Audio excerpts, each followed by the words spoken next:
organisé, il a préparé le salut, il a défini le contenu du salut, mais il fallait maintenant que l'homme ait accès.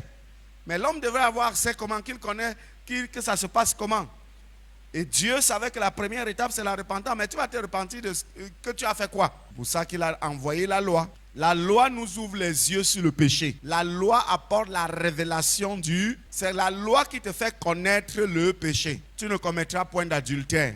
Avant, tu pouvais commettre sans savoir que ce que tu fais là est adultère. Donc Dieu a envoyé la loi en fait pour que nous reconnaissons qu'effectivement, voilà dans quoi nous étions et Dieu nous demande de sortir de là. Donc la loi nous révèle le péché et l'une des choses qui est intéressante dans la loi, c'est que la loi éveille en nous le besoin d'un sauveur. Parce que quand la loi te révèle le péché, il y a encore un problème. Le problème c'est quoi? C'est que tu es incapable de t'en défaire. Tu es incapable d'abandonner. Et tu t'en rends compte que la loi te révèle que tu as besoin d'aide. Donc la loi te montre que tu es incapable d'abandonner par toi-même le péché. Tellement la loi est dure envers toi qu'à la limite tu commences même à trembler.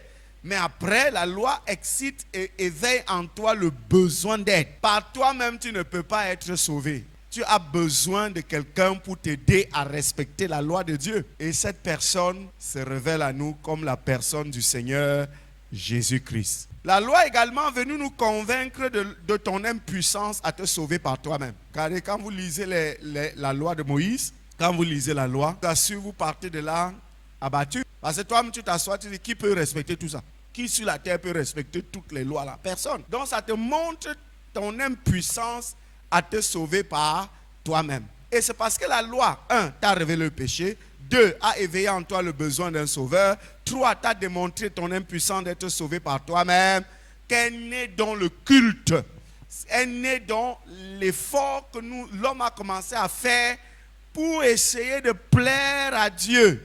C'est là où naît, n'est-ce pas, le culte.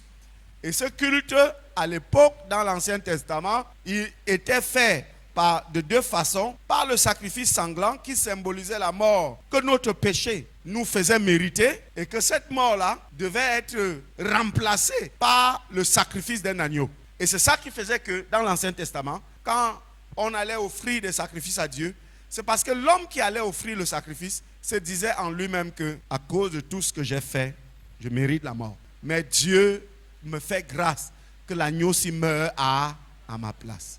Pour cette raison qu'on posait la main sur la tête de l'agneau qui allait être immolé et on l'immolait pour signifier que tu as trop fait de mauvaises choses, tu as violé la loi de Dieu et cet agneau est donc égorgé à ta place.